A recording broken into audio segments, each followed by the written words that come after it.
My mom said I couldn't afford it.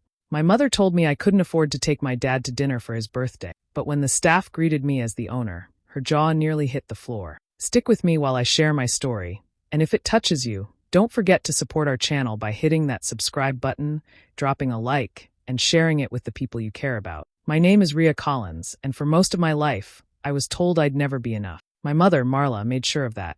She used to say things like, "You're just not cut out for success, Rhea. Be realistic." She favored my stepbrother, Dylan, who could do no wrong. If I got an A, he somehow had an A+.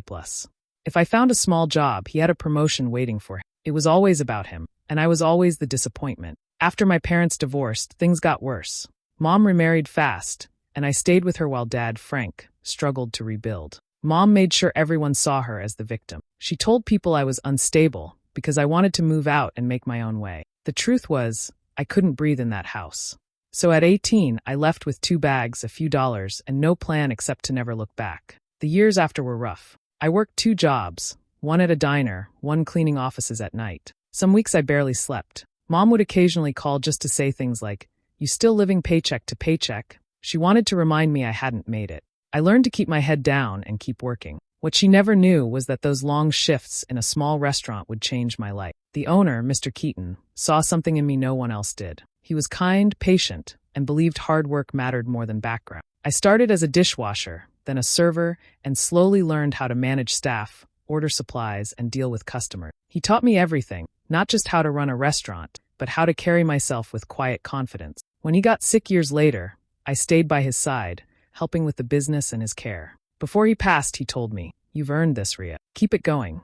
I didn't understand what he meant until his lawyer read the will. He'd left me the restaurant. I cried for days. I renamed it the Elm House and poured my heart into it. I modernized the menu, built a loyal team, and turned it into one of the best dining spots in town. So when Dad's 60th birthday came around, I wanted to do something special. I called Mom and said, "Let me take everyone to dinner. My treat." She laughed, that cold, sharp laugh I'd heard all my life. "Oh, honey, you can't afford a place like that. Don't embarrass yourself." I just smiled and said, "Don't worry about it. I'll handle everything." What she didn't know was that I wasn't booking a table at just any restaurant. I was booking it at my restaurant, the same one she said I'd never be good enough to even work at, let alone own. And that dinner would change everything. When I was 16, my world split down the middle. My parents' marriage ended in a storm of shouting and slammed doors. My mother, Marla, was sharp enough to twist everything in her favor. She charmed the judge, played the victim, and walked away with the house, the savings, and the reputation of being the devoted mother. My dad, Frank, got next to nothing. After that, the house didn't feel like home anymore. Marla started seeing a new man almost immediately, and not long after, Dylan appeared, her new husband's son. From the start, she treated him like he hung the moon. He had his own room, brand new clothes, and anything he wanted. I, on the other hand, became invisible unless she needed someone to blame. If Dylan forgot his homework, somehow it was my fault. If he broke something, I was the one who got yelled at. Marla used to say, "Why can't you be more like Dylan? He actually tries." Every word felt like a slap. I started to understand that in her eyes, I was just a reminder of the man she wanted to forget, my father. Money was tight for Dad after the divorce, and he couldn't always help me the way he wanted. I never blamed him. He'd call and tell me to stay strong, but Marla would hang up mid-conversation, saying, "He needs to learn to pay child support before he plays daddy." She used me as a weapon against him, and it worked. He stopped coming around as much, ashamed he couldn't give me more. By the time I finished high school, I was desperate to leave. Marla made it clear she didn't plan to help me with college. She said, "If you can't get a scholarship, that's on you. Life doesn't hand out freebies." She knew I didn't have the grades or connections Dylan had. She made sure of that. While she paid for his private tutoring, I was left to figure things out on my own. When I turned 18, she told me to start paying rent if I wanted to stay. I packed what little I had, a few clothes, my worn-out shoes, and a duffel bag that smelled like cheap detergent, and walked out. She didn't stop me. She didn't even look up from her coffee. That moment stuck with me. It was the first time I realized I could disappear from her life, and she wouldn't care. The weeks that followed were rough. I stayed with a friend for a while, then spent a few nights in my car. I worked at a gas station during the day and cleaned offices at night. It wasn't much, but I kept going. People talked, mostly things Marla had told them. "She can't handle adult life," they'd say. "Poor girl, she's just not stable." But what no one knew was that I had started a small job at a neighborhood restaurant. It was quiet, tucked between a laundromat and a bookstore. I washed dishes, mopped floors, and stayed late whenever they needed help. It wasn't glamorous, but it felt safe. For the first time in years, I wasn't being compared, judged, or insulted. I didn't know it then, but those nights in that little kitchen were the start of everything that would one day turn my whole world around. The restaurant became my second home. I started each morning before sunrise, tying my apron as the smell of coffee filled the air. Most people came and went, but I stayed, through every broken dish, late-night shift, and quiet dinner rush. I was just 19 when I met Mr. Keaton, the owner. He was a calm, silver-haired man with kind eyes who noticed how hard I worked. One night, after everyone left, he asked, "Why do you never take a break?" I told him, "Because if I stop, I might not start again." He smiled like he understood that better than anyone. Over the years, he became my anchor. He showed me how to handle suppliers, balance invoices, and treat customers like guests instead of transactions. He trusted me with tasks no one else got close to, opening the register, planning menus, even interviewing new hires. He'd often say, "This place isn't just about food. It's about making people feel seen." I didn't realize how deeply those words would shape my life. The more responsibility he gave me, the more determined I became. I learned how to talk to vendors, negotiate prices, and lead without shouting. Some employees doubted me at first, the dishwasher who suddenly gave orders, but I proved myself through consistency. When someone didn't show up, I covered their shift. When customers complained, I apologized and made it right, even if it wasn't my fault. Slowly, the staff began to trust me. Then, one winter, Mr. Keaton's health began to fail. He was still sharp, but his energy faded. I started managing most of the day-to-day work, while he focused on treatment. One evening, as we sat in his office surrounded by old menus and photos, he handed me a folder. "These are the books," he said. "You need to know everything, every number, every name." I told him I wasn't ready. He laughed softly. "You were ready years ago. You just don't believe it yet." Months passed, and his condition worsened. I visited him at home, bringing soups from the kitchen he once ruled. Even then, he'd ask about the staff and the customers before asking about himself. When he passed, the restaurant went silent for days. Everyone felt the loss, especially me. I thought I'd just lost my mentor, but a week later, his lawyer called me into the office. Sitting across that desk, I heard words I'll never forget. "Mr. Keaton left you the restaurant." My hands trembled. His family, distant and bitter, couldn't believe it. They called it unfair, but he'd made his choice clear. He said I was the only one who loved the place the way he did. Owning it changed everything. I poured my savings into renovations, gave the space a new name, the Elm House, and built a team that shared my passion. I focused on simple elegance, real flavor, and kindness. Soon, reviews spread, and what started as a small-town diner grew into one of the most respected fine dining restaurants in the city. And through it all, I kept my name quiet. No flashy interviews, no family visits, no photos. Just long days, steady hands, and a quiet promise to myself. No one from my past would ever know how far I'd come until I chose to show them. I was closing the books one quiet evening when I noticed the date circled on my calendar. It was coming up soon, my dad's 60th birthday. The thought made me stop mid-step. He'd spent most of his life putting others first, especially after the divorce. He never complained, even when he had little. I wanted to give him a night he would never forget, a moment that belonged only to him. But I knew inviting him alone would raise questions. My mother would want to be included, not out of love, but to keep appearances. She liked to play the part of the gracious ex-wife, especially when there was attention to gain. I could already imagine her fake smile and the way she'd criticize every little thing. Still, I wanted Dad to have a proper family dinner, or at least the illusion of one. I sat at my desk, staring at the restaurant's reservation system, then made up my mind. I'd invite them all, Mom, Dylan, his fiancée, and of course Dad. The thought made me nervous, but also strangely calm. This wasn't about revenge, not yet. It was about finally facing them on my own terms. That night, I called my mother. She answered with her usual cold tone, pretending to be surprised. "Ria, you haven't called in ages. What's wrong?" I ignored the sting and said, "Dad's birthday is next week. I want to take everyone out to dinner." She paused for a beat, then let out a short, sharp laugh. "You? Pay for dinner?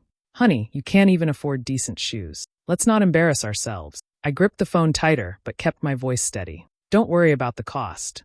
I'll take care of everything." Her laugh turned mocking. "Where exactly are you planning to take us?" "Some cafe that serves reheated soup."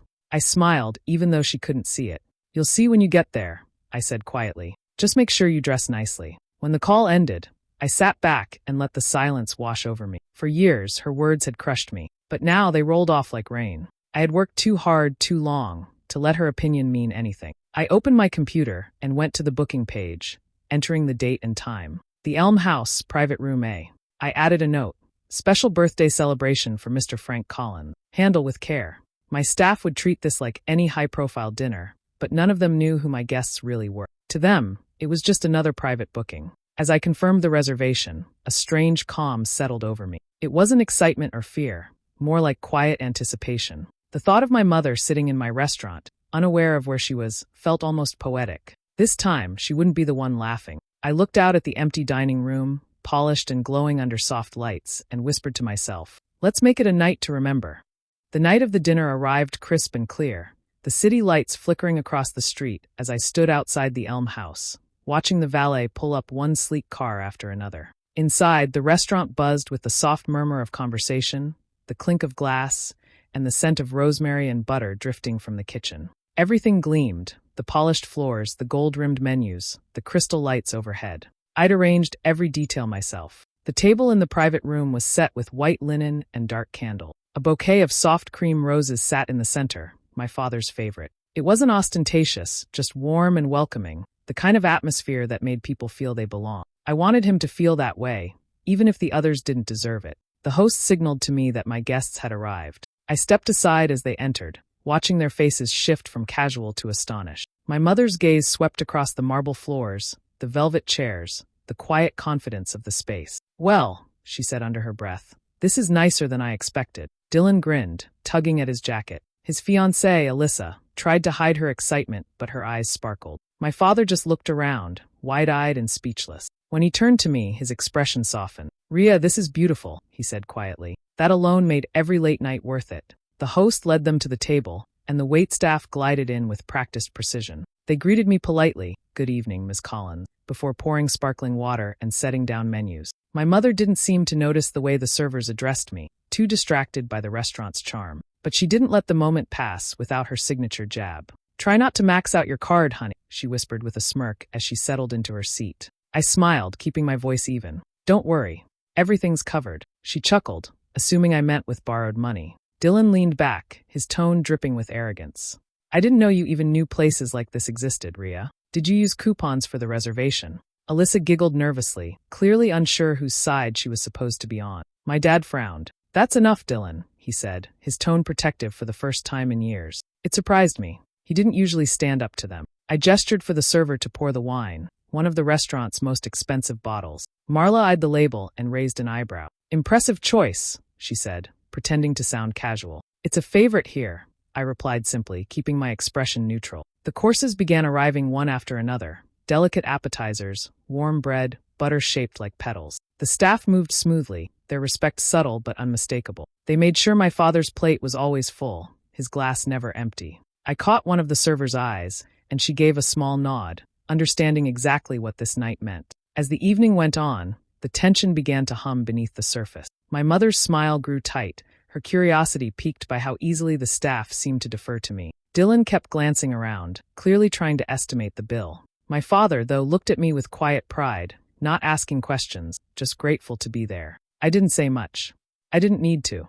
Everything around us, the food, the service, the atmosphere, spoke louder than words. By dessert, I could feel the shift in the air. They were comfortable now, almost too comfortable. The time for subtlety was nearly over. The next moment would change everything. Halfway through the meal, the low music and soft chatter from the main dining room faded beneath the sound of footsteps. The door to the private room opened, and Evan, my manager, stepped inside carrying a chilled bottle wrapped in gold foil. His smile was steady, but his eyes met mine with a flicker of understanding. He approached our table, setting the bottle down with practiced grace. "Compliments of the house, Miss Collins," he said warmly. "Congratulations again on the second location." The words hung in the air like a dropped glass. For a split second, no one moved. Then I heard the faint clink of silver as my mother's fork slipped from her hand and hit the plate. Her smile froze mid-gesture. Dylan's grin faltered. His fiancée looked between us, unsure what she'd just witnessed. My father's eyebrows rose, confusion and pride battling across his face. "Second location?" he echoed quietly. I didn't flinch. I simply looked at Evan and gave a small nod. "Thank you, Evan," I said, my tone even. He returned the nod with a faint smile. "We're all proud to work for you, Miss Collins." He poured the champagne carefully, the bubbles rising in each glass. Then, with a courteous bow, he added, "Here's to your continued success." My mother blinked rapidly, color draining from her face. "Wait," she stammered, her voice sharp. "Did he just say?" "Yes, ma'am," Evan said before I could speak. We couldn't let the owner of the Elm House dine without celebration. He gestured politely toward me, then turned and left the room, leaving silence behind him. The air felt heavier than before. I could almost hear their thoughts. Dylan leaned forward, his voice uncertain. You own this place? I took a sip of champagne, meeting his eyes. Yes. My mother shook her head, still in disbelief. That's not possible. You work here? No, I said calmly. I built it. Her laugh came out brittle. That's ridiculous. You don't have the kind of money for that. I didn't bother defending myself. Instead, I watched her face as realization settled in. The polished marble she'd admired, the staff's respectful tone, the perfectly curated wine list. Every detail she had praised now stood as a reflection of me, the daughter she once dismissed. My father finally spoke, his voice barely above a whisper. Ria, you own all of this? I looked at him and smiled softly. Every piece of it, Dad. He leaned back, speechless, his eyes wet with pride he didn't try to hide. Dylan cleared his throat, searching for something to say but finding nothing. Marla sat rigid, her hands clasped tightly on the table, eyes darting between me and the door as though she might wake up from a dream. I glanced around the room, the candles flickering, the champagne glasses catching light, and finally set my glass down. Now you understand why I didn't worry about the cost, I said evenly. No one replied. The only sound was the quiet fizz of champagne and the distant hum of the restaurant I had built with my own hand.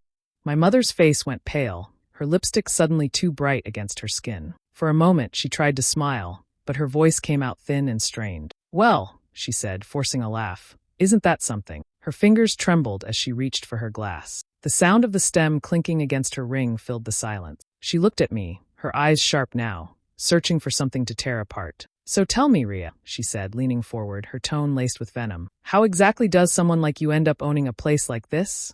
Did you con some lonely old man into signing it over? The words hit hard, but not unexpectedly. That was her way. Whenever she felt small, she made others smaller. I took a slow breath and kept my voice steady. No, I said softly. I earned it.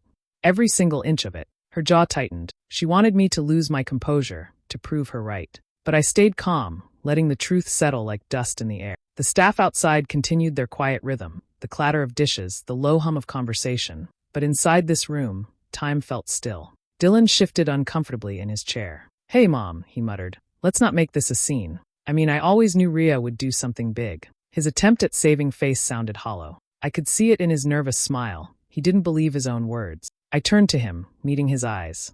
Did you? I asked, my voice even. Because I remember you saying I'd end up begging for help one day. He looked away, color creeping up his neck. Alyssa pressed her hand against his arm, whispering something that didn't matter. My mother straightened, her tone rising again. Oh, don't start lecturing us. You act like you built an empire. It's just a restaurant. I didn't respond to her mockery. I didn't need to. My father's voice broke the tension. Ria, he said quietly, his tone heavy with emotion. You did this all by yourself? That question stopped me. For years, I dreamed of hearing him ask. Not because I needed validation, but because I wanted him to know I'd made it through. I turned toward him, my throat tight. Yeah, Dad, I said, barely above a whisper. Every bit of it. I wanted you to have a real celebration, one you didn't have to worry about paying for. He looked at me like he was seeing me for the first time. His eyes softened, and he nodded slowly, pride breaking through the shock. You did good, kid, he said, his voice unsteady. Marla scoffed, masking her unease with a bitter smile. Well, congratulations then. I guess miracles happen. But the tremor in her hand betrayed her. She wasn't proud, she was terrified. Terrified that the daughter she'd called worthless had built something that couldn't be taken away, bought, or dismissed.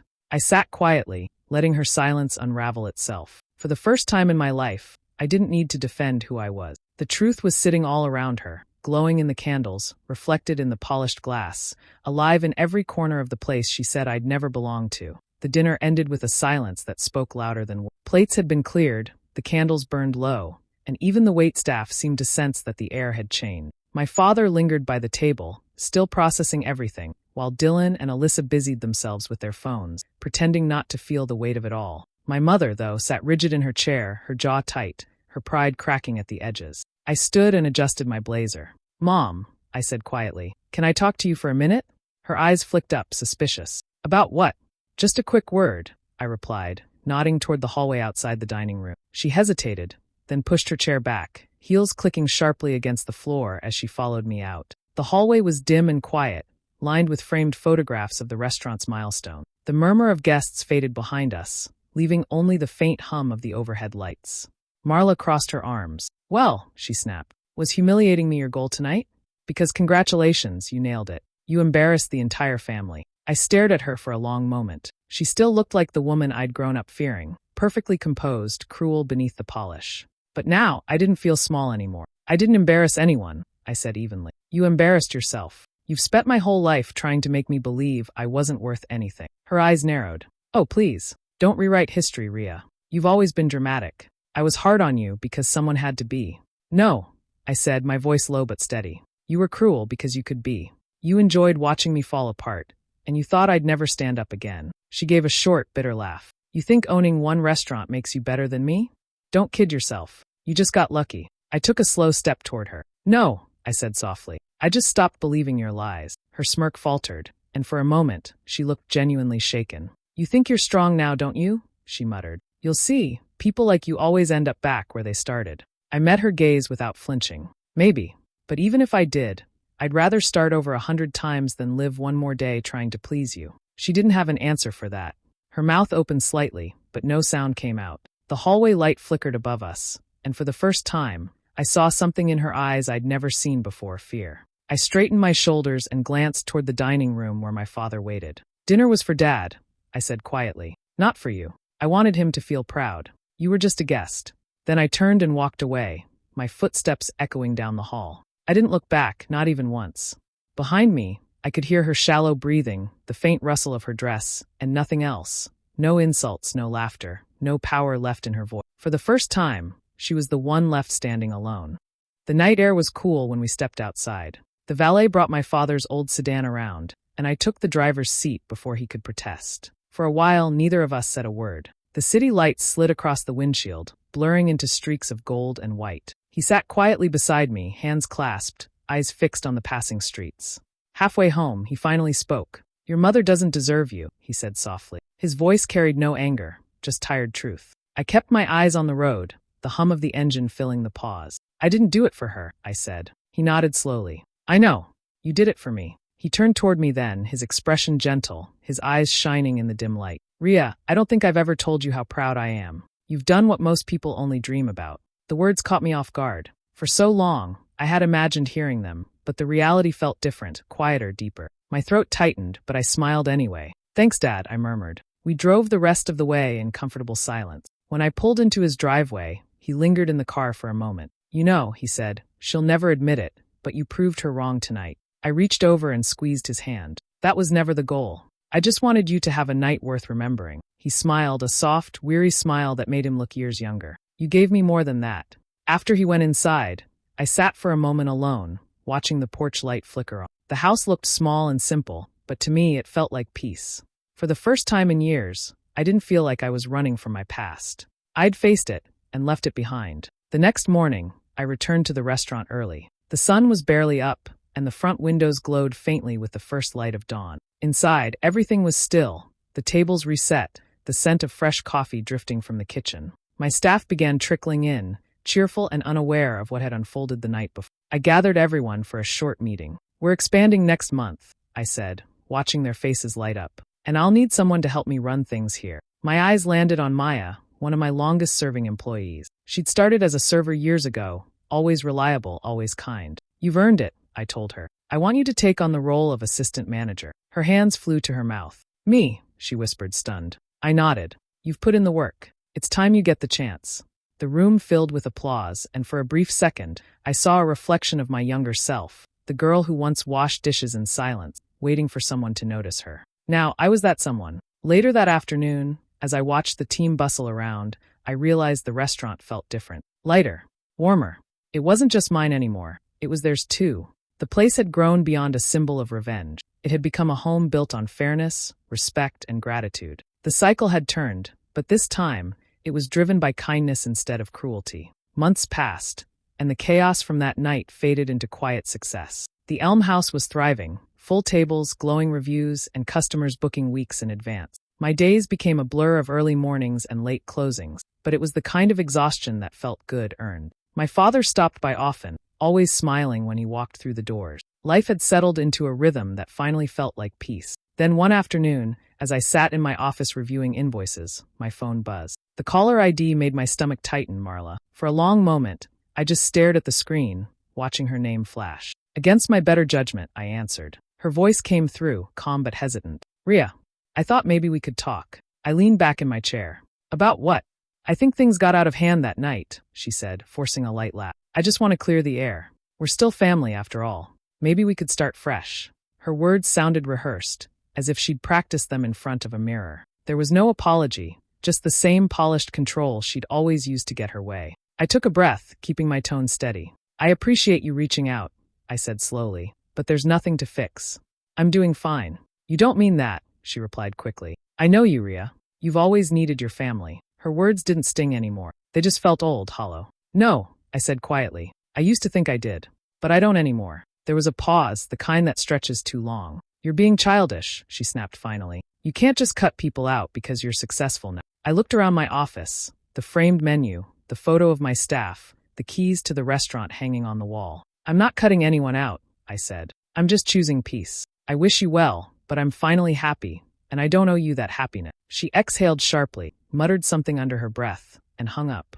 I sat there for a moment, staring at the silent phone, then smiled to myself. For the first time, her voice didn't carry any power over me. That evening, after the last customer left, I walked through the dining room alone. The lights were dim, the tables spotless, the scent of roasted herbs still lingering in the air. The restaurant was quiet except for the faint hum of the refrigerator and the soft echo of laughter that seemed to live in the walls. I paused by the table where my family had once sat, remembering the way Marla's face had crumbled when the truth came out. The memory didn't hurt anymore. It felt distant, almost like it belonged to someone else. I turned toward the bar, checking that everything was in its place, then reached for the main light switch. The room darkened in one soft sweep, the last glimmer of light catching the edge of the wine glasses. Never again, I whispered. The words weren't angry, just final. I locked the door, stepped outside into the cool night, and pulled the key from the lock. Behind me, the Elm House stood quiet and proud, glowing faintly in the streetlight. For the first time, I wasn't running from anything. I was free. Do you think I did the right thing by walking away from my mother, or should I have given her another chance? Let me know in the comments, and don't forget to subscribe for more real-life stories like mine.